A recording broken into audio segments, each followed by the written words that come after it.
Halo pemirsa, selamat berjumpa di program Breaking News. Pada kesempatan kali ini, saya, MDS Aura Justin, Dan saya Nadir Rifki. kami berdua akan menemani Anda selama 30 menit ke depan dalam acara Breaking News.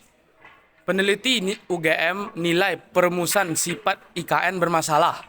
Foto udara proses pembangunan di kawasan inti pusat pemerintahan atau KIPP Ibu Kota Negara Nusantara. Peneliti UGM menilai perumusan IKN yang bersifat otorita bermasalah. Breaking News Jakarta.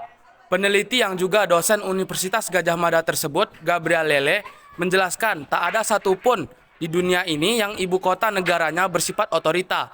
Namun, ia mencoba untuk memahami politik hukum di Indonesia yang berusaha membuat sesuatu yang lain dalam revisi Undang-Undang Nomor 3 Tahun 2022 tentang Ibu Kota Negara.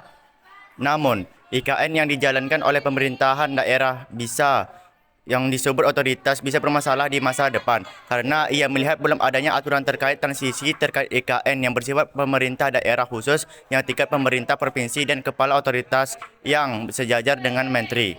Saya mencoba membaca, mungkin secara psikologi dalam proses pembahasan ini kita mencampurkan dua hal yang kalau di diagnosis itu berbeda. Satu sifatnya transisional, yang satu sifatnya permanen.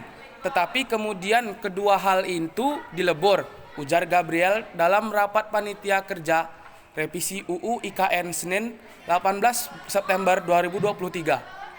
Sehingga desain yang seharusnya transisional diberlakukan sebagai desain yang permanen dan menurut saya itu agak bermasalah, sambungnya. Keistimewaan tersebut justru menimbulkan pertanyaan baru karena ibu kota negara Nusantara tak bisa sepenuhnya disebut otorita ataupun pemerintahan daerah sebab adanya aturan kekhususan tersebut dalam UU IKN saat ini.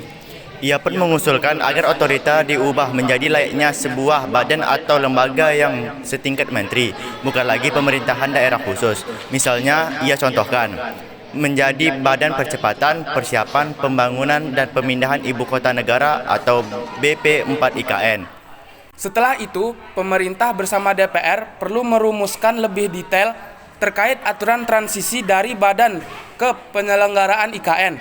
Sebab BP4 IKN tersebut akan berubah bentuk menjadi lembaga khusus yang akan fokus menjalankan pemerintah IKS setelah pembangunan dan pemindahannya. Jangan saya, penyelenggaraan itu lalu kita fungsikan murni sebagai pemerintah daerah, bukan lagi sebagai otorita atau badan tadi, ujar Gabriel. Baiklah, sekian saja program Breaking News kita kali ini. Saya Nadir Rifki. Saya MDS Aura Justin, kami Dan- berdua pamit undur diri.